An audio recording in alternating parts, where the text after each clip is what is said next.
There is hardly anyone who has not heard the name of Pandit Jawaharlal Nehru. He was our first prime minister.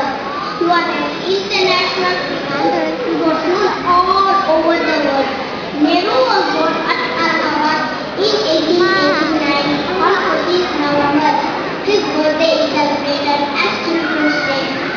His father Motilal Nehru was a renowned barrister of his time and was very rich. He gave up the life of luxury and devoted his life to fight against the British rule in India to free his country from foreign years. He worked under his advice and guidance of Mahatma Gandhi was his mentor, guru, guide and philosopher. He suffered a lot for his country.